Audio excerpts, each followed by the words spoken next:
अस्सलाम वालेकुम। अच्छा जी, हमारी डिस्कशन चल रही थी इन्वेंट्री वैल्यूएशन के ऊपर, और इन्वेंट्री वैल्यूएशन में कल हमने FIFO एप्को पे बात करते हुए इलस्ट्रेशन 5 आखिर में हमने डिस्कस की थी। तो FIFO एप्को के प्रिंसिपल की एप्लीकेशन पे कोई क्वेश्चन, जैसे हम FIFO और एप्को की मदद से cost of items used and cost of items in hand at the period and कैसे डिटरमिन किया जाता है FIFO की मदद से और एप्को की मदद से। हमने प्रिंसिपल डिस्कस किया था, लोअर ऑफ कॉस्ट और NRV। कॉस्ट डिटरमिन करने के दो मेथड्स हमने सीखे। FIFO से भी कॉस्ट निकाल सकते हैं, एप्को से भी कॉस्ट निकाल सकते हैं। And once you have calculated cost of inventory, आप उसको उसकी नेट रिलाइजेबल वैल्यू से कंपेयर करके डिसाइड करते हैं कि आपने फाइनेंशियल स्टेटमेंट्स में क्या वैल्यू लेकर जानी है। अच्छा, थोड़ा सी अब अकाउंटिंग की तरफ चलते हैं, क्योंकि हम कॉस्ट अकाउंटिंग सीख रहे हैं तो हमें वैल्यू की कैलकुलेशंस भी सीखनी है और उन वैल्यूज़ की अकाउंटिंग भी हमें देखनी है। जैसे हमने ओवरहेड में देखा था, हमने ओवरहेड में ओवरहेड एब्जॉर्प्शन रेट निकालना सीखा और फिर ओवरहेड एब्जॉर्ब कैलकुलेट करना सीखा, और फिर ओवरहेड की अकाउंटिंग कैसे की जाती है, डेबिट क्रेडिट क्या होते हैं, बुक्स ऑफ अकाउंट्स में ओवरहेड्स की वैल्यूज़ कैसे हम रिकॉर्ड करते हैं। तो यही चीज़ यहाँ पे है जी। अब हमें अकाउंटिंग सीखनी है कि इन्वेंट्रीज़ की अकाउंटिंग करने के क्या तरीके हैं। तो इन्वेंट्री की अकाउंटिंग के दो तरीके हैं। एक, आप पीरियोडिक इन्वेंट्री मेथड फॉलो कर सकते हो, इसको पीरियड एंड सिस्टम भी कहा जाता है, और एक परपेचुअल इन्वेंट्री सिस्टम है जिसको हम फॉलो कर सकते हैं। पीरियोडिक इन्वेंट्री सिस्टम इन्वेंट्री की रिकॉर्डिंग का वो तरीका है जो आपने फाइनेंशियल अकाउंटिंग में सीखा हुआ है। इफ़ यू रिकॉल, तो फाइनेंशियल अकाउंटिंग में आपके पास जब एक पीरियड शुरू हुआ, आपके पास एक ओपनिंग इन्वेंट्री या स्टॉक का एक अकाउंट होता है, एक आप परचेजेस का अकाउंट खोल लेते हो। लेट्स अज्यूम आपके पास साल के शुरू में बैलेंस जो ब्रॉट डाउन हुआ वो है जी से 100 units at the rate of ₹50। जी 5000 का यूनिट्स ब्रॉट डाउन था। ड्यूरिंग द ईयर आपने जो परचेजेस की दोज वर अगेंस्ट से कैश। लेट्स अज्यूम आपकी दो ट्रांजैक्शन थी, एक आपने 500 यूनिट्स खरीदे एट द रेट ऑफ 55, और दूसरा आपने से दूसरी ट्रांजैक्शन आपकी हुई से 1000 यूनिट्स की से एट द रेट ऑफ 60। तो ये 2750500 और ये बना जी 60,000। लेट्स अज्यूम साल शुरू हुआ, ये ओपनिंग बैलेंस ब्रॉट डाउन था। ड्यूरिंग द होल ईयर आपने दो परचेजेस की, 500 के हिसाब से, 1000 के हिसाब से। तो जो परपेचुअल काउंटिंग सिस्टम, आप पीरियोडिक काउंटिंग सिस्टम हमें बताता है, जो हमने फाइनेंशियल अकाउंटिंग में सीखा हुआ है, ओपनिंग बैलेंस आपका ब्रॉट डाउन होगा, एक आप परचेजेस का अकाउंट खोलेंगे, सारी परचेजेस आइटम्स की आप इसमें डालते जाएंगे, सारी आइटम्स की purchases, item number 1, item number 2, item number 3, सारी परचेज में डलती जाएंगी। फिलहाल मैंने अज्यूम किया कि हमारे पास एक ही आइटम है, उसके हमने दो परचेजेस यहाँ डाली। फिर आपको पता है कि पीरियड एंड पे आप P&L बनाते हैं। पीरियोडिक सिस्टम कहता है कि जी आप पीरियड एंड पे ओपनिंग स्टॉक को भी P&L में क्लोज करें 5000, ताकि ये अकाउंट आपका ज़ीरो हो जाए। यहाँ पे आप P&L में आपका ओपनिंग स्टॉक आएगा 5000। फिर आपको पीरियोडिक सिस्टम में आपको जो सिखाया गया है, परचेजेस को भी P&L में क्लोज करते हैं 87500, ये भी आपने P&L में क्लोज की परचेजेस। इसके बाद क्या होता है जी, क्लोजिंग स्टॉक। आपने पूरा साल परचेजेस करते रहे, ओपनिंग ईयर एंड पे ओपनिंग स्टॉक को भी P&L में क्लोज कर दिया, परचेज को भी P&L में क्लोज कर दिया। लेकिन इस स्टेज पे फिर देखा जाता है, अच्छा ये तो हमने सारी परचेजेस डाल दी, क्या हमने सारा मटेरियल कंज्यूम कर लिया या कुछ इन हैंड भी है। लेट्स अज्यूम आपने कहा जी हमारे पास स्टॉक इन हैंड जो है वो हैं जी 300 यूनिट्स। आपके पास 300 यूनिट स्टॉक इन हैंड है। लेट्स अज्यूम आपने ईयर एंड पे ये असेस किया। अब इन स्टॉक यूनिट्स को वैल्यू किया जाता है और आपको एंट्री याद होनी चाहिए, डेबिट किया जाता है क्लोजिंग स्टॉक, यहाँ पे आप करेंगे, और क्रेडिट किया जाता है P&L। लेकिन अब ये वैल्यू यहाँ पे क्या आनी है, इस पे क्वेश्चन मार्क है। क्लोजिंग स्टॉक की क्या वैल्यू ली जाए? तो भाई क्लोजिंग स्टॉक की वैल्यू क्या ली जाए? पहली बात, कॉस्ट और NRV whichever is lower होता है, और कॉस्ट कैसे ली जाए, FIFO से या एफको से, दोनों ऑप्शन अवेलेबल है। तो पीरियोडिक में भी FIFO एफको लग रहा है। तो लेट्स अज्यूम हमने कहा जी हमारी यहाँ पे पॉलिसी FIFO की है। फॉर एग्जांपल हमने कहा जी हमारी पॉलिसी FIFO की है। तो FIFO का मतलब क्या होता है कि क्लोजिंग स्टॉक आखिरी लॉट में से होगा सबसे पहले। तो हम कहेंगे हमारे पास 1000 खरीदे थे आखिरी, तो ये 300 यकीनन उस 60 रुपये के हिसाब से हैं। 18,000 हम कहेंगे हमारे पास जो क्लोजिंग स्टॉक है 300 उसकी वैल्यू है। तो 18,000 P&L को क्रेडिट करेंगे, 18,000 यहाँ पे क्लोजिंग स्टॉक को डेबिट करेंगे। तो अब ये आपका अकाउंट कंप्लीट है, परचेजेज अकाउंट भी आपका क्लोज है, ओपनिंग स्टॉक भी आपका क्लोज है, और closing stock as asset next period में कैरी होगा, जो आपका ओपनिंग स्टॉक बन जाएगा नेक्स्ट पीरियड के लिए। तो ये पीरियोडिक सिस्टम में हमने इसकी बात सीखी थी। FIFO एफको के तहत कॉस्ट डिटरमिन, आप पीरियोडिक अकाउंटिंग कर रहे हो या आप परपेचुअल अकाउंटिंग कर रहे हो, ये अलहदा असूल है। अकाउंटिंग का तरीका अलहदा है और कॉस्ट डिटरमिन करने का तरीका अलहदा है। तो पीरियोडिक सिस्टम में हम लेकिन इन्वेंट्री के वैल्यू पीरियड एंड पे करते हैं। पीरियड एंड पे हम देखते हैं कितना स्टॉक हमारे पास इन हैंड है, और वो स्टॉक इस मेथड के तहत परचेजेज में से किस लॉट से बिलोंग करता है। तो हमने कहा जी ये तो 300 सारे के सारे, ये जी हमारा opening balance brought down, period and आया, इसको एज इट इज P&L में क्लोज कर दिया। ये पूरे साल की परचेजेज हैं। लेट्स अज्यूम हमने 2 ही परचेजेज की थी, 500 यूनिट्स 55 के हिसाब से, 1000 यूनिट्स 60 के हिसाब से, पूरे साल के परचेजेज हैं। ईयर एंड पे इनको भी P&L में क्लोज कर दिया। फिर देखा जाता है इन हैंड हमारे पास कितने यूनिट्स हैं। लेट्स अज्यूम अगर इन हैंड यूनिट्स हमारे पास 300 हैं और हम FIFO मेथड फॉलो कर रहे हैं, तो FIFO मेथड के तहत closing stock most recent purchase से रिलेट करते हैं। हमने ये 300 यूनिट 60 रुपये के हिसाब से शायद खरीदे हुए हैं इस मेथड के तहत, और हम इस तरह 18,000 अपनी क्लोजिंग स्टॉक की वैल्यू कैलकुलेट करते हैं। और क्लोजिंग स्टॉक रिकॉर्ड करने का तरीका होता है debit closing stock, credit P&L। इस तरह हमारे ये दोनों अकाउंट क्लोज हो चुके हैं। ये हमारे पास बैलेंस शीट में एसेट रिफ्लेक्ट होगा, और ये हमारा नेट प्रॉफिट एंड लॉस यहाँ से हम डिटरमिन कर पाएंगे। इसमें रेवेन्यू भी रिकॉर्ड होता है, बाकी खर्चे भी आते हैं, P&L यहाँ से निकलता है। तो ये सिस्टम आपने अकाउंटिंग का सीखा हुआ है, फाइनेंशियल अकाउंटिंग में आपने जो मेथड सीखा, इसको हम पीरियोडिक सिस्टम कहते हैं। इसमें इन्वेंट्री की वैल्यू पीरियड एंड पे डिटरमिन की जाती है। जब साल ख़त्म हो जाता है तब आप देखते हो कितने यूनिट्स इन हैंड हैं और वो किस लॉट से बिलोंग करते हैं, उसके मुताबिक पॉलिसी के मुताबिक इनकी कॉस्ट क्या बनती है।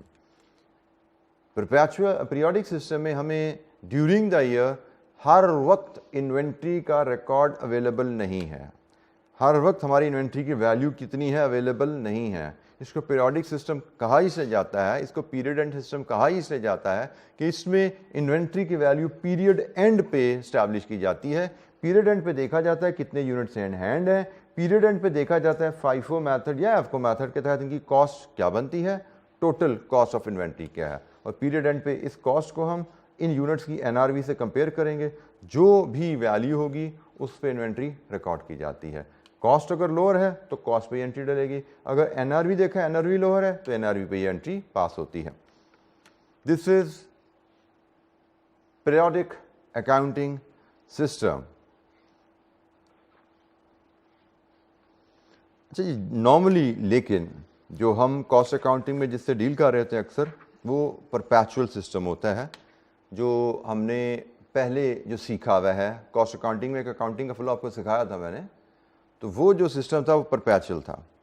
मतलब परपेचुअल सिस्टम में क्या होता है, आपको separate account of purchases required ही नहीं है, आपको परचेजेस का अकाउंट मेंटेन नहीं करना। इंस्टेड आपने हर आइटम का इन्वेंट्री अकाउंट खोलना है।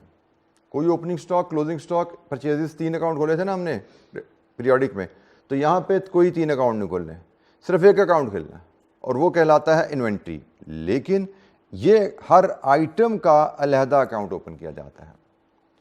हमने पीरियोडिक में फिर लेकर जाऊं आपको, तो परचेजेस तमाम आइटम्स का एक अकाउंट है, ओपनिंग स्टॉक तमाम आइटम्स का एक अकाउंट है, क्लोजिंग स्टॉक तमाम आइटम्स का एक अकाउंट है। आपके पास 500 आइटम्स हैं, आइटम नंबर 1 2 3 4, तमाम आइटम्स की परचेजेज यहाँ पे रिकॉर्ड होंगी और पीरियड एंड पे तमाम आइटम्स की क्लोजिंग स्टॉक की वैल्यू इस अकाउंट में आएगी जो नेक्स्ट पीरियड में ओपनिंग बनती है। जबकि हम परपेचुअल सिस्टम में आते हैं तो हमने ना ओपनिंग स्टॉक का अकाउंट खोलना है, ना परचेज का अकाउंट खोलना है, ना हमने क्लोजिंग स्टॉक का अकाउंट खोलना है। ये 3 अकाउंट नहीं खुलेंगे, इनकी जगह हर आइटम का एक अकाउंट खुलेगा। Item number 1 inventory, item number 2 inventory, item number 3 inventory. हर आइटम का अलहदा इन्वेंट्री अकाउंट खोला जाता है। उसके बाद जितनी भी रिसीट्स और इश्यूज हैं वो उस इन्वेंट्री अकाउंट में रिकॉर्ड की जाती हैं। परपेचुअल सिस्टम में हर रिसीट, हर इशू उस इन्वेंट्री अकाउंट में मेंटेन की जाती हैं और उस इन्वेंट्री अकाउंट का रिजल्ट क्या होता है कि हर वक्त आपको पता है कि आपके हाथ में कितने यूनिट्स हैं और उनकी कॉस्ट क्या है। इन हैंड यूनिट्स कितने हैं, उनकी कॉस्ट कितनी है। यूनिट्स की तफसील तो हमें जो लेजर कार्ड मेंटेन किया था उससे मिलती है और कॉस्ट FIFO को जो भी मेथड फॉलो करें वो भी हमने वहाँ से निकाली थी, पोस्ट हम इसमें कर देते हैं। इसका भी बल्कि मैंने आपको थोड़ा सा ओवरव्यू कल शायद हल्का सा दिया था कि आपने एक इन्वेंट्री अकाउंट खोलना है, इसमें बैलेंस ब्रॉट डाउन इन्वेंट्री का बैलेंस आता है। लेट्स अज्यूम यही कहानी होती अगर 100 यूनिट्स एट 50 थे, 100 यूनिट्स एट 50 यहाँ पे ब्रॉट डाउन आ गया हमारे पास। अब आपने जो भी यूनिट्स खरीदने हैं, जब खरीदने हैं, जब खरीदने हैं तब तब रिकॉर्ड करनी है। लेट्स अज्यूम हमने कहा जी हमने ख़रीदे पहले 500 यूनिट खरीदे, पहले हमने परचेजेस की 500 यूनिट्स 55 के हिसाब से 27,500 बने। इसके बाद कोई इशूज़ आ गए हैं तो इशूज़ यहाँ पर रिकॉर्ड होने शुरू हो जाएंगे। लेट्स अज्यूम हम FIFO ही फॉलो कर रहे हैं तो हमें पता लगे जी हमें 100 यूनिट्स इशू करने हैं, तो हमने वर्क इन प्रोसेस को 100 यूनिट्स 50 वाले इशू कर दिए FIFO के तहत। फिर लेट्स अज्यूम हमें पता लगा हमने 400 यूनिट्स और इशू करने हैं, फिर वर्क इन प्रोसेस को अब हमारे पास एक ही लॉट रह गई है, 400 यूनिट्स 55 वाले इशू कर दिए। लेट्स अज्यूम इसके बाद मज़ीद इशूज़ आ गए, वर्क इन प्रोसेस को हमने मज़ीद इशू किए से बल्कि हम परचेजेस कर देते हैं। इसके बाद लेट्स अज्यूम हमारी अगली परचेज थी वो आई 1000 यूनिट से 60 के हिसाब से। अब हमने 400 यूनिट 100 ये कंज्यूम किया था, 400 ये कंज्यूम किया और अब हमने लेट्स अज्यूम हमारे पास यूनिट बच गए हैं टोटल 1100 में से हम से 800 यूनिट्स और कंज्यूम कर लेते हैं। तो ये 800 यूनिट जो कंज्यूम होंगे इसमें से 100 यूनिट से होंगे वो 55 वाले होंगे और 700 यूनिट्स होंगे 60 वाले होंगे। रिजल्टेंटली क्लोजिंग बैलेंस जो आप कैरी डाउन कर रहे होगे वो आपके पास 300 यूनिट्स 60 वाले पड़े हुए हैं। ये आपका अकाउंट ऐसे क्लोज होगा। वही ट्रांजैक्शन है परपेचुअल सिस्टम में इसमें रिकॉर्ड की जाती हैं। परपेचुअल सिस्टम में हम एक लेजर खोलते हैं, उसी में ओपनिंग स्टॉक का बैलेंस आ रहा है, उसी का क्लोजिंग बैलेंस जो है वो क्लोजिंग स्टॉक का बैलेंस है। परचेजेस सारी यहाँ पे इसी अकाउंट में डेबिट की जाती हैं और इश्यूज एज एंड व्हेन जब किए गए यहाँ पे रिकॉर्ड किए जाते हैं। और ये वैल्यूज़ कहाँ से आ रही हैं? ये वैल्यूज़ हमने कल स्टोर लेजर कार्ड जब बनाया था ना, यहाँ पे तो मैंने वैसे लिख दी, लेकिन जनरली लेजर में हम इस तरह वैल्यूज़ नहीं लिख रहे होते, ये क्वांटिटीज़ और वैल्यूज़ नहीं, क्वांटिटीज़ और रेट नहीं लिख रहे होते, वो स्टोर लेजर कार्ड से आ रहे होते हैं। स्टोर लेजर कार्ड में हम कंप्लीट डिटेल लिख रहे होते हैं कि किस रेट पे कितने यूनिट खरीदे गए और किस रेट पे कितने यूनिट्स इशू हुए। As a result closing stock में हमारे पास कितने यूनिट्स किस रेट पे रह गए। ये सारी डिटेल जो वैल्यूज़ की कैलकुलेशन है वो स्टोर लेजर कार्ड में हो रही है। अकाउंटिंग डेबिट क्रेडिट इस तरह लेजर अकाउंट में होती है, जो कल मैंने ब्रीफली आपसे शेयर भी किया था। तो ये जनाब परपेचुअल सिस्टम में अकाउंट मेंटेन किया जाता है। हर रिसीट और हर इशू को as and when occur record कर लिया जाता है। फायदा क्या है? परपेचुअल से वर्ड होता है, हमेशा से निकला हुआ वर्ड। परपेचुअल से मुराद है कि आपका इन्वेंट्री का रिकॉर्ड हर वक्त अप टू डेट है। हर वक्त आपको पता है, हमेशा आपको पता है कि आपके पास कितने यूनिट्स इन हैंड हैं और आपकी उनकी कॉस्ट क्या है। जैसे आपने जब 100 यूनिट ब्रॉट डाउन किया, ये सिस्टम आपको बता रहा है इन हैंड 100 है। इसके बाद आपने ये ट्रांजैक्शन की 500 खरीदे, इस सिस्टम से आपको पता लग रहा है अभी हमारे पास 100 और 500 600 हो चुके हैं। फिर आपने ये 100 इशू कर दिए, ये सिस्टम आपको बता रहा है कि भैया 500 वापस रह गए हैं। फिर आपने मजीद 400 इशू किए, यहाँ से आपको पता लग रहा है भाई opening plus receipts minus issues हमारे पास कितने रह गए, and so on. Perpetual system में हर ट्रांजैक्शन को रिकॉर्ड किया जाता है। पीरियोडिक में हमने जब मटेरियल यूज़ हो रहा था कोई एंट्री नहीं थी, हमने कहा जी खरीदते जाओ, इस अकाउंट को डालते जाओ, और फैक्ट्री में इस्तेमाल हो रहा है, होने दो, अकाउंटिंग एंट्री डालने की जरूरत नहीं है। हम साल के एंड पे देखेंगे क्लोजिंग कितने पड़े हुए हैं। जबकि परपेचुअल में हर एंट्री, हर मूवमेंट को रिकॉर्ड किया जाता है, हर परचेज रिकॉर्ड की जाती है, हर इशू जनरल लेजर में रिकॉर्ड किया जाता है, और हमारा लेजर जो है हर वक्त अप टू डेट रहता है। और यहाँ पे मैं फिर बता दूं, हर आइटम का इन्वेंट्री लेजर अलहदा होगा। Item number 101, item number 1, item number 2, item number 3, हर एक का लेजर अलहदा होने वाला है जी। Any question? Periodic and perpetual debit credit हम पहले भी ये डिस्कशन में ला चुके हैं। जब हमने ओवरहेड में अकाउंटिंग का फ्लो समझा था, उसमें आपको इसी तरीके से मैंने फ्लो समझाया था। कभी एक इन्वेंट्री काउंट होगा और उससे हम चलेंगे। जो डायरेक्ट मटेरियल है वो वर्क इन प्रोसेस को जा रहा होगा, जो अगर कोई इनडायरेक्ट मटेरियल यहाँ से इशू हुआ है तो वो ओवरहेड को जा रहा होता है, जो हमने डिस्कशन की थी जी। एनी क्वेश्चन, कोई सवाल? अच्छा जी, अब हम ज़रा एग्जाम लेवल क्वेश्चन देखते हैं और उसमें देखते हैं हमें क्या चीज़ नहीं मिलती है, या कैसे ये कॉन्सेप्ट जो हमने सीखे हैं अभी ये हम यहाँ पे अप्लाई कर पाते हैं। तो सबसे पहले हम क्वेश्चन नंबर 1 पे नज़र डालते हैं। It's a good question, question number 1, page number 105 पे आपके पास आ रहा है।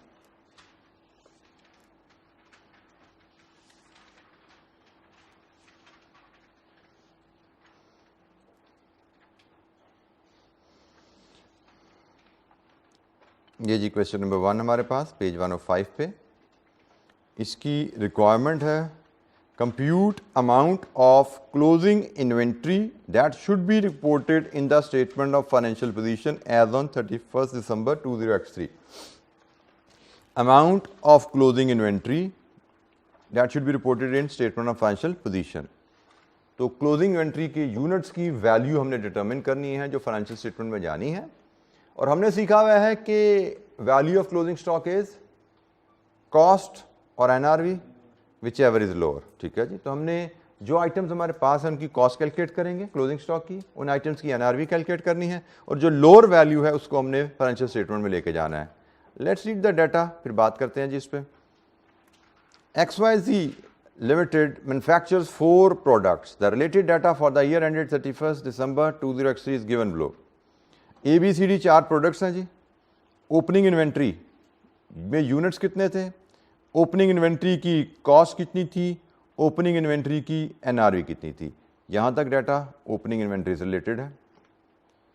फिर हमारी प्रोडक्शन इन यूनिट्स कितनी हुई ड्यूरिंग द ईयर, ABCD की। Cost of goods produced, in units को बनाने पे हमारा खर्चा कितना आया। Variable selling cost during the year, हमारी वेरिएबल सेलिंग कॉस्ट टोटल कितनी इनकर हुई, वेरिएबल है ये। क्लोजिंग स्टॉक में हमारे पास कितने यूनिट्स रहे। Damage units included in closing stock, in units में कुछ यूनिट्स डैमेज भी हैं, वो भी शामिल हैं। और inventory valuation method use, 2 items पे वेटेड एवरेज मेथड लगता है, 2 आइटम पे FIFO मेथड लगता है। Unit cost of purchase from market, market से ये यूनिट कितने के मिलते हैं वो भी गिवन है। सेलिंग प्राइस, हम मार्केट में यूनिट्स बेचना चाहें हम कितने के बेच सकते हैं। And unit cost to repair damage units, ये जो डैमेज यूनिट्स हैं इनको अगर हम रिपेयर करना चाहें तो पर यूनिट रिपेयर पे कितना खर्चा आता है। मतलब ये रिपेयर, डैमेज यूनिट को रिपेयर करेंगे तो ये ठीक हो जाएंगे, ये फुल कंप्लीट यूनिट्स हो जाएंगे। Last line, company estimates that selling expenses will increase by 10% in January. जनवरी में सेलिंग एक्सपेंसेस 10% से बढ़ जाएंगे। ये जी हमारे पास डाटा है और हमसे कहा जा रहा है कि अमाउंट ऑफ क्लोजिंग स्टॉक बताइए पीरियड एंड पे क्या रहेगा। अच्छा जी, हमें बेसिकली जो डाटा को अरेंज करना है 4 आइटम्स के लिए, 4 आइटम्स हैं, उनके लिए हम डाटा अरेंज करते हैं ABCD के लिए।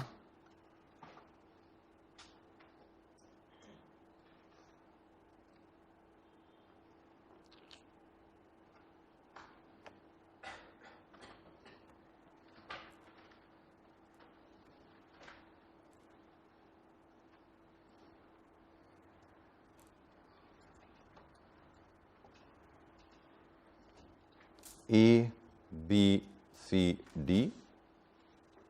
हमें इन चारों आइटम्स की कॉस्ट निकालनी है, कॉस्ट ऑफ इन्वेंट्री। इन चारों आइटम्स की हमें NRV देखनी है, और फिर इनमें से जो लोअर है वो amount to be taken in financial statements, statement of financial position उसने कहा है, taken in the statement of financial position, ये हमने डिटर्मिन करना है जी। सो ये है जी हमारा ओवरऑल स्कोप। हमें डाटा इस चीज़ पे अरेंज करना है, चारों आइटम की कॉस्ट लेके आएंगे, cost of closing inventory, let me add the word here, cost of closing inventory लाएंगे हम, और फिर उसको NRV of the closing inventory से कंपेयर करेंगे, एंड देन लोअर वैल्यू का हम स्टेटमेंट ऑफ फाइनेंशियल पोजीशन में लेके जाते हैं। अच्छा जी, अब closing inventory, let's start with a से अपनी बात शुरू करते हैं और उसकी कॉस्ट की तरफ हम चलते हैं। ए की क्लोजिंग इन्वेंट्री की कॉस्ट कैसे निकालनी है? ए की क्लोजिंग इन्वेंट्री की कॉस्ट निकालने से मुराद एफको मेथड। हमें ए के क्लोजिंग स्टॉक के यूनिट्स चाहिए, क्वेश्चन में रेडीली अवेलेबल है जी, किधर है? क्लोजिंग स्टॉक के यूनिट्स हैं, और हमें क्लोजिंग स्टॉक की जो हमने प्रोडक्शन की है कॉस्ट पर यूनिट एफको मेथड से निकालनी है।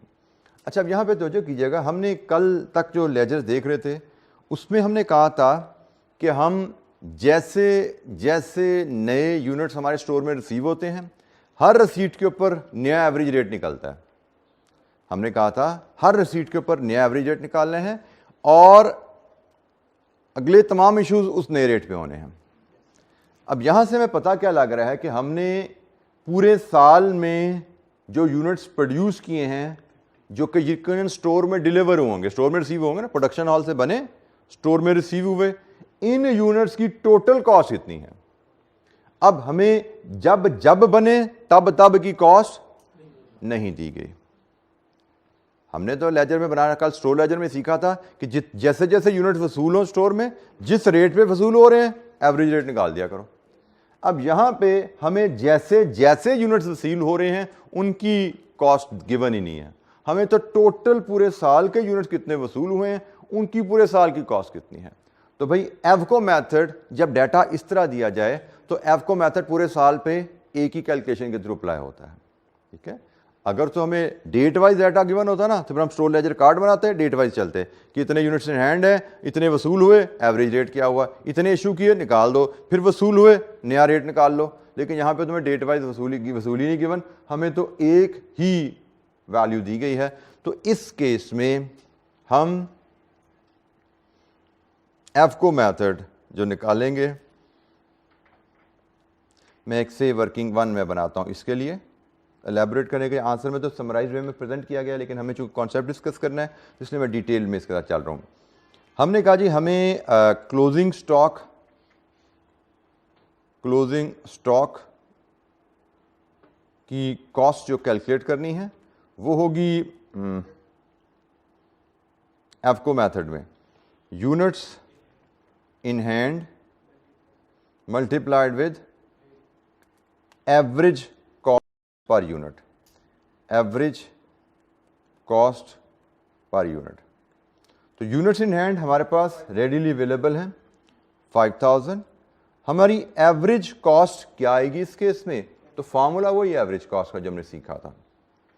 फार्मूला मैं इसके लिए वर्किंग 1.1 से अगर लेके आऊँ एवरेज कॉस्ट, तो फार्मूला हमने सीखा था एवरेज कॉस्ट का, cost value of units in hand plus value of units received divided with units in hand plus units received. ये फार्मूला था ना एवरेज का। पहले हमने कहा था जैसे जैसे यूनिट रिसीव होंगे वैसे वैसे एवरेज निकालते जाओ। अब हमें सिर्फ एक ही इकट्ठी वैल्यू अवेलेबल है, ओपनिंग स्टॉक की वैल्यू अवेलेबल है और यूनिट्स ड्यूरिंग द ईयर जितने इकट्ठे बने उनकी वैल्यू अवेलेबल है। तो हम इसको पीरियड एंड पे एक ही दफ़ा एवरेज की कैलकुलेशन लगा सकते हैं।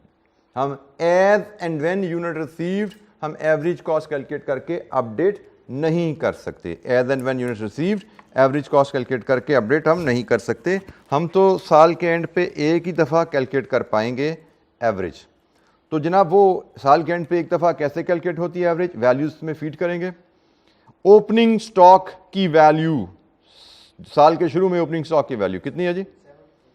अब यहाँ पे मैंने वर्ड केयरफुली वैल्यू का खुद लिखा क्योंकि ये वैल्यू नहीं है, ये कॉस्ट है, ठीक है। तो हमने, और ये इसकी एनआरवी भी गिवन है, लोअर ऑफ कॉस्ट और एनआरवी लेनी है। तो भाई ओपनिंग स्टॉक की कॉस्ट भी है, ओपनिंग स्टॉक की एनआरवी है, इसका मतलब हमारे अकाउंट्स में लोअर 70,000, हमारे अकाउंट्स में लोअर 70,000 रिफ्लेक्ट हो रहा होगा ओपनिंग स्टॉक की वैल्यू।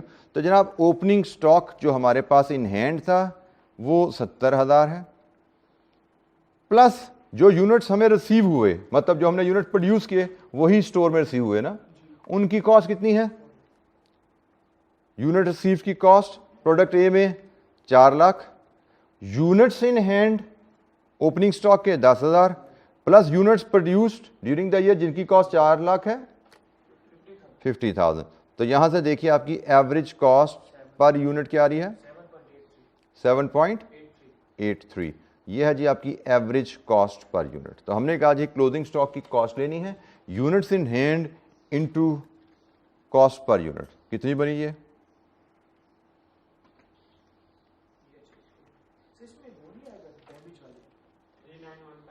बात करते हैं अभी 39,150।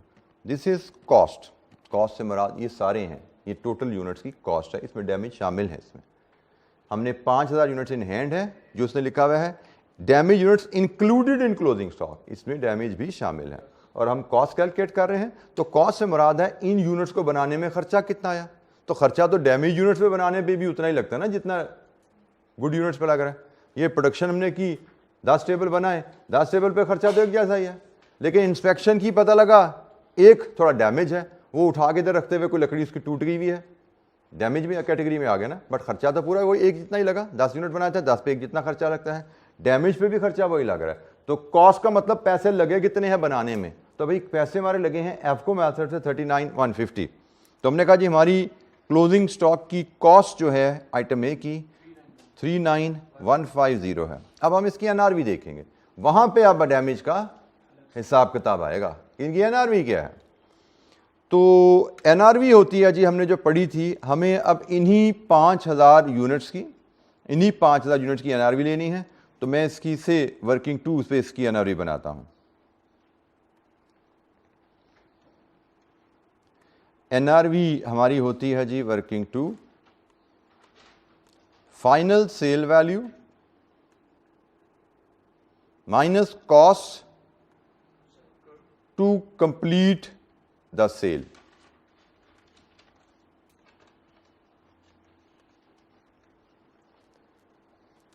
अब फाइनल सेल वैल्यू, हम ये 5,000 यूनिट्स बेचना चाहें तो ये 5,000 यूनिट्स हमारे किस रेट पे बिकते हैं? यूनिट सेलिंग प्राइस 10 रुपये। अगर हम ये यूनिट बेचना चाहें तो ये 10 रुपये के हिसाब से बिकते हैं। तो जनाब हमने कहा जी फाइनल सेल वैल्यू है 5,000 units into 10 into ₹10 plus cost to complete these sale. तो इन यूनिट की अगर आपने सेल कंप्लीट करनी है, 5,000 यूनिट 10 रुपये के हिसाब से बेचने हैं, तो सबसे पहले आपको इनको रिपेयर कराना पड़ेगा। इनमें जो डैमेज यूनिट्स हैं, डैमेज यूनिट रिपेयर होंगे तो बिकेंगे ना भाई। तो हमने कहा जी हमने अगर ये 5,000 यूनिट बेचने हैं तो इनमें डैमेज यूनिट्स को रिपेयर कराना पड़ेगा। तो डैमेज यूनिट्स 300 हैं और कॉस्ट 3 है। तो जनाब हम इसमें लेस करेंगे 300 यूनिट्स इंटू ₹3। ये हमारी है cost of repair. 300 units damage थे जो कि इसमें शामिल हैं। अगर हमने इन 300 यूनिट्स को भी 10 रुपये पे बेचने हैं तो पहले रिपेयर भी कराना पड़ेगा, तो हमें रिपेयर का खर्चा भी देना पड़ेगा। और इसके अलावा there is variable selling cost as well. बेचने हैं तो फिर हमें वेरिएबल कॉस्ट भी तो इनकर करनी पड़ेगी। हमें यहाँ बताया गया है जब हम सेल करते हैं तो हमारी वेरिएबल सेलिंग कॉस्ट भी इनकर होती है। अब ये वेरिएबल कॉस्ट है, ये वेरिएबल कॉस्ट है, मतलब पर यूनिट के हिसाब से इनकर होगी। तो हमें पहले देखना पड़ेगा हमारी पर यूनिट कॉस्ट है क्या वेरिएबल, और फिर इन 5000 यूनिट्स की वेरिएबल कॉस्ट कितनी बनेगी। हमने 5000 यूनिट्स की वेरिएबल कॉस्ट यहाँ पे माइनस करनी है, तो ये हमें यहाँ से एनआरवी मिलेगी। तो एनआरवी क्या होती है? Final sale value minus cost to complete the sale. Final sale value 5000 units की क्या है, और कंप्लीट द सेल करनी है तो उनको पुरानी इसमें डैमेज यूनिट्स को रिपेयर भी करवाना है, और सेल करनी है तो सेलिंग एक्सपेंसेस भी पे करने हैं। अब ये सेलिंग एक्सपेंसेस के लिए मैं वर्किंग 2.1 बनाते हैं कि भाई ये हमने यूनिट्स बेचने हैं तो हमारा खर्चा क्या आएगा। वर्किंग 2.1 में हम पहले current variable selling cost per unit determine करते हैं। हमें उसने टोटल कॉस्ट दी हुई है 60,000 की, इसको हम डिवाइड करेंगे यूनिट सोल्ड से। सेलिंग कॉस्ट है ना, जितने यूनिट बेचे हैं उन पे आएगी ना ये कॉस्ट। तो यूनिट सोल्ड कहां से निकलते हैं? हमें यूनिट सोल्ड गिवन नहीं है, हमें कैलकुलेट करने हैं। कैसे कैलकुलेट होते हैं? ओपनिंग प्लस परचेजेस या प्रोडक्शन, इस केस में प्लस प्रोडक्शन माइनस क्लोजिंग। बिल्कुल ठीक हो गया। तो हमारे पास आइटम ए के ओपनिंग स्टॉक यूनिट्स 10,000 हैं, प्रोडक्शन 50,000 है, क्लोजिंग स्टॉक 5,000 है। ये हमारे यूनिट सोल्ड आ रहे हैं। ये कैलकुलेशन यूनिट सोल्ड की है। तो हमने कहा जी टोटल खर्चा कितना हुआ और यूनिट बेचे कितने। यहां से कॉस्ट पर यूनिट मिलती है कितनी जी? 1. लीजिए जी, ये हमारी वेरिएबल सेलिंग कॉस्ट आ गई 1.10 पर यूनिट। ये variable selling cost per unit है। अब यहाँ पे एक जी, यहाँ पे कोई इशू, किसी बच्चों को वेरिएबल सेलिंग कॉस्ट कैलकुलेशन में कोई दिक्कत? अच्छा जी, वेरिएबल सेलिंग कॉस्ट के बारे में क्वेश्चन में एक और इन्फॉर्मेशन भी अवेलेबल है, उसकी भी हमें रेलेवेंस देखनी है। वो है last line, company estimates that the selling expenses will increase by 10% इन जनवरी। ये जो हमने 1.1 निकाला है ना, ये तो खर्चा था इस साल का जो गुजर गया साल। इस साल में हमारा खर्चा हुआ। हम जब एनआरवी निकालते हैं तो एनआरवी से मुराद होता है, एनआरवी किस तारीख को हम कैलकुलेट कर रहे हैं कि भाई हम 31 दिसंबर को कैलकुलेट कर रहे हैं कि अगर हम ये यूनिट बेचें तो बेच के कितना पैसा नेट हमारे हाथ में आएगा। तो 31 दिसंबर को जब हम एनआरवी कैलकुलेट कर रहे हैं हम कि ये यूनिट बेचें, तो बेचने का दिसंबर में या जनवरी में? यकीनन जनवरी में। 31 दिसंबर साल तो गुजर चुका है जब अकाउंट्स बना रहे हैं। तो ये यूनिट्स हमने जनवरी में बेचने हैं। तो हम जब एनआरवी कैलकुलेट कर रहे हैं तो हम ये देखते हैं कि भाई आज जब हम एनआरवी कैलकुलेट कर रहे हैं तो हम जानना चाहते हैं कल ये यूनिट्स बेचने निकले तो पैसे कितने हाथ में आएंगे। तो 31 दिसंबर को आप एनआरवी कैलकुलेट कर रहे हो तो यूनिट्स तो आपने जनवरी में बेचने हैं जिनकी एनआरवी कैलकुलेट कर रहे हो। तो भाई जनवरी में तो वो कहता है सेल एक्सपेंसेस वो नहीं रहेंगे जो पीछे दिसंबर में है, 10% ज्यादा होंगे। तो हमारे लिए एनआरवी की कैलकुलेशन में रेलेवेंट जो सेलिंग एक्सपेंसेस हैं वो 10% ज्यादा हैं। तो हम यहां पे जो लिखेंगे हम कहेंगे जी 1.10 इंटू 110%। ये हमारे सेलिंग एक्सपेंसेस हैं, ये हमारे सेलिंग एक्सपेंसेस हैं। और इनमें हमने ख्याल करना है कि हम सेलिंग एक्सपेंसेस फ्यूचर के लेते हैं, पास्ट के नहीं लेते, क्योंकि एनआरवी क्या है, फ्यूचर में हम ये यूनिट्स जो बेचेंगे उससे हमें कितने पैसे आएंगे। तो हमें बताया गया यूनिट्स बेचेंगे तो चल के 31 दिसंबर से आगे हम जब भी बेचेंगे 10 रुपये का बेच पाएंगे, लेकिन 10 रुपये पे सारे यूनिट बेचने हैं तो इनको रिपेयर भी करवाना पड़ेगा, 300 यूनिट जो उसमें शामिल हैं। और अगर बेचने 5,000 यूनिट्स तो उन पे जनवरी में हमें सेलिंग एक्सपेंसेस भी इनकर करने पड़ेंगे। और जनवरी के सेलिंग एक्सपेंसेस पिछले साल के सेलिंग एक्सपेंसेस से 10% ज़्यादा हैं, तो 110% हमने कर दिया इसका। तो जनाब बताइए यहाँ से एनआरवी क्या निकलती है? 43050।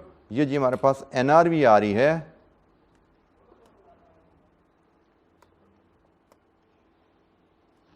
प्रोडक्ट ए की।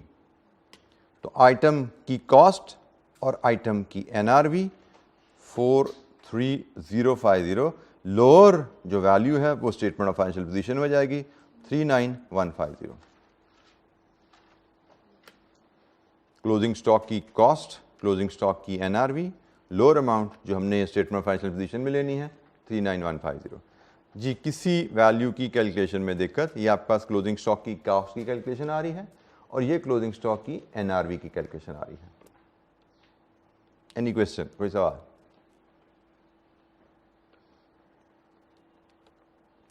अच्छा, ये कैलकुलेशन रिपीट कीजिए ज़रा इन्वेंट्री बी के लिए। इन्वेंट्री बी की पॉलिसी भी जो है वो भी वेटेड एवरेज मेथड ही है, तो सिमिलर कैलकुलेशन, सेम स्टेप्स आपने परफॉर्म करके कॉस्ट निकालनी है और सेम स्टेप परफॉर्म करके आपने उसकी एनआरवी निकालनी है। जी, आइटम बी के लिए ये कैलकुलेशन परफॉर्म कीजिए और मुझे पहले आइटम बी की कॉस्ट बताएंगे, फिर आप मुझे आइटम बी की एनआरवी बताएंगे, then will see whichever is lower. जी बेटा,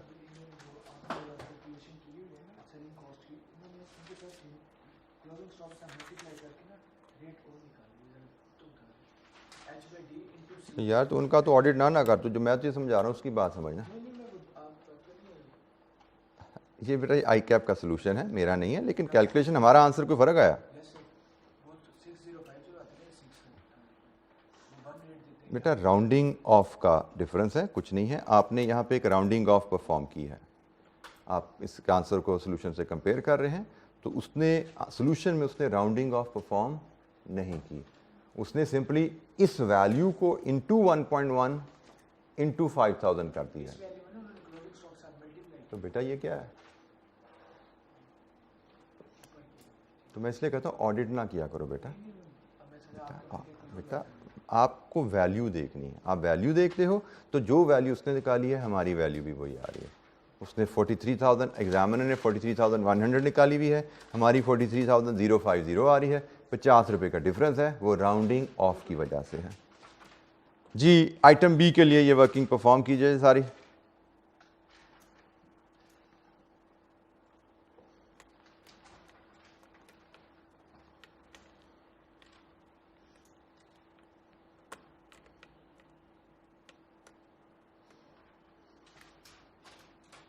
आइटम बी की पहले मुझे कॉस्ट बताएंगे, फिर आइटम बी की एनआरवी बताएंगे।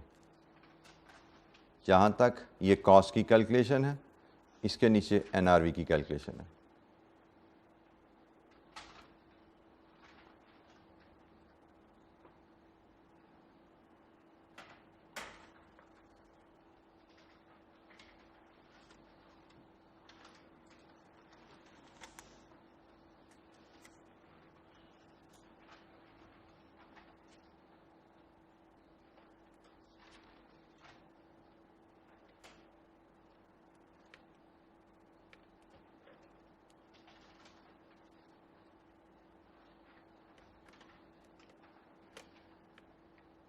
Same step, same formulas follow करते जाएंगे और एफको मेथड से आइटम बी की कॉस्ट ऑफ क्लोजिंग स्टॉक पहले।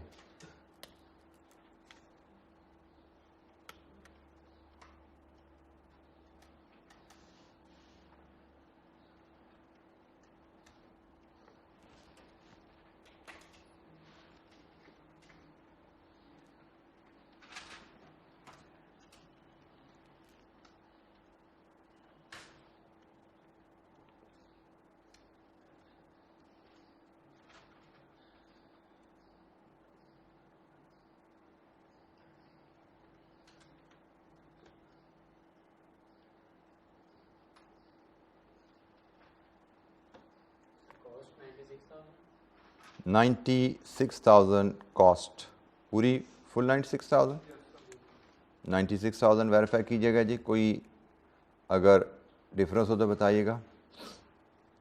इसी तरह हम इसकी गालबन कॉस्ट के लिए वर्किंग 3 कर लेंगे और इसकी एनआरवी के लिए हम वर्किंग 4 कर लेंगे।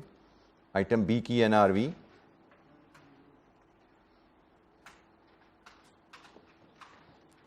आइटम बी की एनआरवी से वर्किंग 4 है, अगर मैं उसको प्रेजेंट करूं तो it will be like units in hand item B के 10,000 है और सेलिंग प्राइस आइटम बी की 12 है।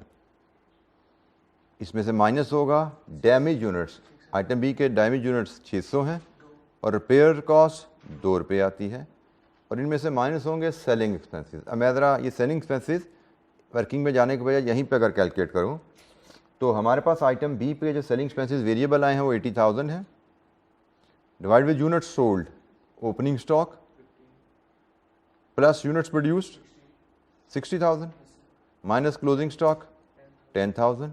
ये हमारे पास current variable cost per unit है। अगली दफ़ा इसमें 10% का इजाफा आना है और हमने ये वेरिएबल कॉस्ट पे करनी है कितने यूनिट्स पे जी?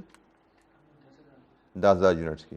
तो यहाँ से आप कैलकुलेट करेंगे तो ये आंसर बिल्कुल आपका वही मैच हो जाएगा एग्जैक्टली एग्जामिनर के साथ जो उसने NRV कैलकुलेट की हुई है, क्योंकि अब हमने राउंडिंग ऑफ ख़त्म कर दी ना। यहाँ पे पीछे हमने राउंडिंग ऑफ की थी, यहाँ पे राउंडिंग ऑफ निकाल दी, तो दोनों तरीके ठीक है।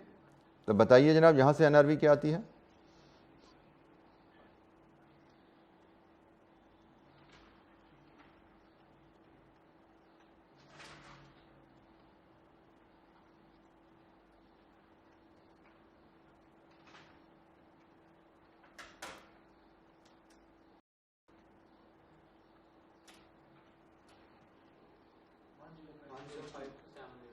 वन 105,270। राउंडिंग ऑफ नहीं किया आपने कोई? As it is factor solve किया? फिर भी फ़र्क आ गया हमारा आंसर से, लेकिन बहरहाल डज नॉट मैटर। तो लीजिए जी 105,270 ये NRV है। 105,270 लोअर 96,000, इस पे हमारी इन्वेंट्री वैल्यू होगी जी। Any question? किसी स्टूडेंट को किसी वैल्यू की कैलकुलेशन में दिक्कत? NRV की कैलकुलेशन हमने आइटम बी की भी देखी। अच्छा जी, अब ज़रा हो गई जी सबकी कैलकुलेशन? ये दोनों वैल्यूज आ रही हैं सबकी? किसी बच्चे को कोई दिक्कत, कोई हेल्प चाहिए पूछिए। अब आइटम सी पे जाते हैं। आइटम सी की वैल्यूएशन की पॉलिसी है FIFO। तो लेट्स अज्यूम हमारे लिए इसके लिए वर्किंग बनेगी से 5। अब FIFO में आपने जो क्लोजिंग स्टॉक वैल्यू करना होता है वो वैल्यू करना होता है करंट पीरियड प्रोडक्शन कॉस्ट पे। तो हम वर्किंग 5 में जब जाएंगे तो हमारी कॉस्ट ऑफ क्लोजिंग स्टॉक जो होगी it will be units in hand. कितने units in hand? Closing stock units in hand 15,000 है और इसको मल्टीप्लाई करना है current period cost per unit. तो करंट पीरियड में हमने यूनिट्स बनाए हैं उनकी कॉस्ट है 8,25,000 और करंट पीरियड में जो हमने यूनिट्स बनाए हैं उनके नंबर है 75,000। अब एवरेजिंग नहीं होनी FIFO मेथड में, एवरेजिंग नहीं होनी FIFO मेथड में। जितने यूनिट्स आए हैं हमारे पास इकट्ठी लॉट दी हुई है करंट पीरियड, यहां से उनकी करंट पीरियड की कॉस्ट निकाल लेते हैं। तो कॉस्ट ऑफ क्लोजिंग स्टॉक 165,000। ये जी हमारी कॉस्ट ऑफ क्लोजिंग स्टॉक है आइटम सी की 165,000।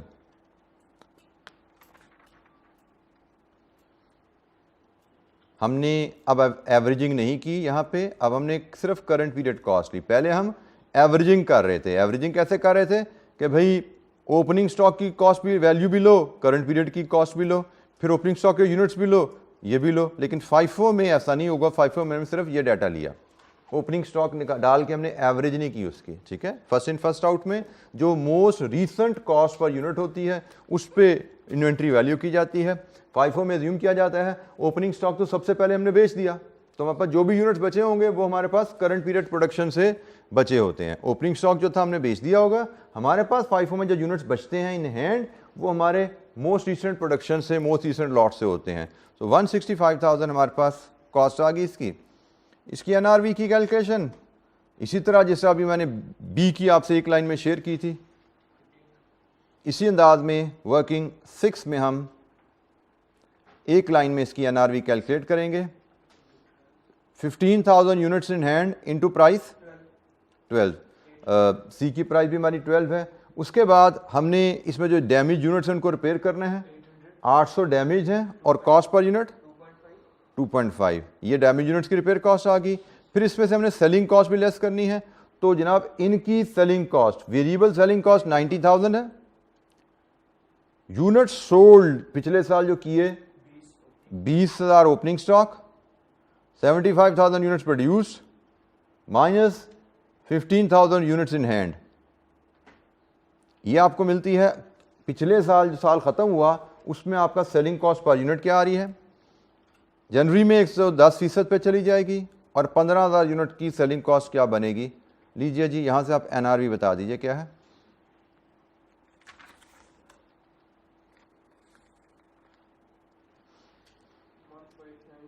$159,438, ये जी एनआरवी आ गई 159,438। हर बच्चा कैलकुलेशन करके देखे, कोई लॉजिक कैलकुलेशन की समझ नहीं आती पूछिए। 159,438, this is the NRV. Sale value, final sale value, closing stock in hand कितने का बिकता है, and cost required to complete the sale. 15,000 unit बेचने हैं 12 रुपये पे, तो 800 यूनिट्स को रिपेयर करवाना पड़ेगा और 15,000 यूनिट्स पे selling cost, variable selling cost भी पे करनी पड़ेगी। लेकिन चूंकि हमने एनआरवी फ्यूचर के लिए कैलकुलेट करते हैं कि कल को हम ये स्टॉक बेचें तो कितना खर्च, कल को बेचें ये स्टॉक कितने पैसे आएंगे, कल को ये स्टॉक बेचना है तो बेचने के लिए कितना खर्चा करना पड़ेगा। तो जब 31 दिसंबर को हम एनआरवी कैलकुलेट कर रहे हैं तो कल से मुराद जनवरी है, और जनवरी में हमारा खर्चा पिछले साल के मुकाबले में 10% ज़्यादा होता है। तो असूल वही है एनआरवी की कैलकुलेशन का, final sale value minus further cost. बस हमने कॉस्ट कैलकुलेट करते हुए ख्याल रखना है कि एनआरवी कल के हिसाब से कैलकुलेट की जाती है। 31 दिसंबर को अकाउंट्स बना रहे हैं तो कल जनवरी में हम जब बेचेंगे तो हमारा कितने पैसे आएंगे और ख़र्चा कितना लगेगा। तो जनाब यहाँ से लोअर ऑफ कॉस्ट और एनआरवी का असूल लगा, तो हमारे पास यहाँ पे आती है जी लोअर एनआरवी है आपकी 159,438 से वर्किंग 6 से ये आई, और लोअर है जनाब आपकी 159,438। एक मिनट जी बेटा, क्या बात कर रहे हैं? कॉस्ट ऑफ बी जो है ना, उन्होंने भाई ने 120 ले ली थी एनआरवी की, क्योंकि उसमें लोअर एनआरवी थी, इसलिए उन्होंने ना रेट और निकाला था, आंसर चेंज करके। बी में तो एनआरवी 96,000 नहीं आ रही है, 94,700 आती है, क्योंकि उन्होंने लोअर नहीं किया था ना ओपनिंग स्टॉक को। ओपनिंग स्टॉक, बिल्कुल ठीक है, बिल्कुल ठीक है, बिल्कुल ठीक है। ये आपके साथी कह रहे हैं ये वैल्यू ठीक नहीं है क्योंकि ओपनिंग स्टॉक की कैलकुलेशन गलत होगी। तो हम यहाँ से ज़रा इसकी एक दफ़ा मैं इसकी कैलकुलेशन आपसे शेयर कर लेता हूँ। हमारे पास जो कॉस्ट है उसकी कैलकुलेशन भी मैं अगर एक स्टेप में आपसे शेयर करूँ। हमारे पास कितने यूनिट्स इन हैंड है? 10,000 यूनिट्स इन हैंड है। इसको मल्टीप्लाई करना है हमने एवरेज कॉस्ट पर यूनिट से।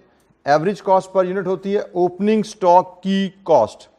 तो ओपनिंग स्टॉक की कॉस्ट पे जब हम जाते हैं तो जनाब हमें ओपनिंग स्टॉक की कॉस्ट तो ये गिवन है, लेकिन एनआरवी 110 है। इसका मतलब हमारी बैलेंस शीट में तो 110 आ रही है, ठीक है। तो 110 हमारे पास वैल्यू ऑफ ओपनिंग स्टॉक कहलाएगी, 1,10,000 plus value of units produce हमारे पास 6 लाख है। Units in hand 15,000 opening stock के हैं और यूनिट्स प्रोड्यूस ये हैं जनाब। तो यहां से आपकी कॉस्ट आती है कितनी? 94,700। यही है जी, कॉस्ट चेक कीजिएगा जी बेटा, ठीक हो गया। 94,700, ठीक है जी हमारी कॉस्ट। तो 94,700 यहाँ पे हम फीड करेंगे।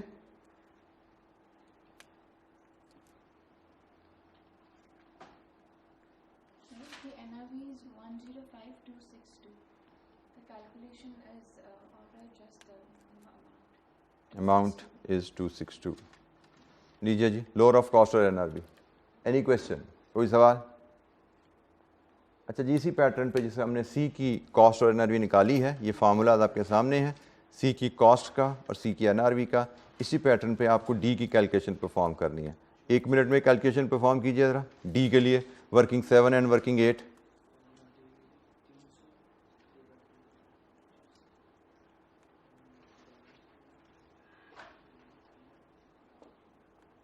जिस पैटर्न पे ये वर्किंग 5, 6 हुई हुई है, डी के लिए इसी पैटर्न पे मैंने अब वर्किंग थोड़ी श्रिंक कर दी है। पहले मैंने जो की थी वर्किंग थोड़ी ज़्यादा एलैबोरेटेड थी, मैंने अब स्मार्टली चीज़ें कर दी हैं आपके सामने।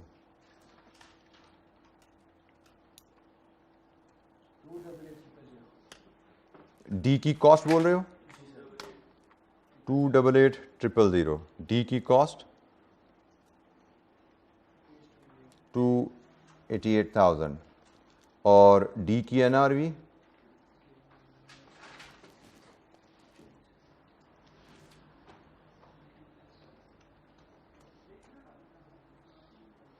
ये एनआरवी की कैलकुलेशन जो आपने डी की परफॉर्म करनी है इस फैक्टर की मदद से, जिससे हमने सी की थी, इसी पैटर्न पे डी की एनआरवी आपको कैलकुलेट करनी है।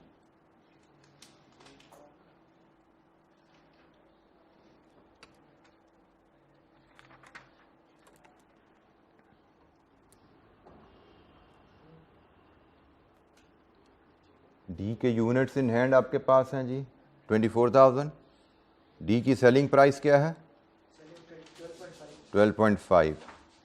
डी में रिपेयर डैमेज यूनिट कितने हैं 1500, खर्चा 3.5 है और सेलिंग एक्सपेंसेस फर्दर लेस करने हैं 100,000 है। Unit sold opening stock 25,000, produced 100,000, इन हैंड क्लोजिंग 24,000। ये आपके पास पिछले साल का आपका पर यूनिट आ गया, इसका 110% लेना है और इसको 24,000 से ज़रब देनी है। लीजिए जी, this will give you NRV. कितनी आ रही है एनआरवी यहाँ से 268,611। ये जी हमारी एनआरवी है आइटम डी की 268,611। Final sale value minus cost to get the damage units repair minus selling cost 24,000 units और सेलिंग कॉस्ट हम लेते हैं जनवरी की 268,611। ये जनाब हमारे पास वैल्यू आ गई यहाँ पे 268,611। तो lower is NRV here, statement of financial position में 268,611 जाएगी जी। एनी क्वेश्चन, किसी वैल्यू पे कोई दिक्कत?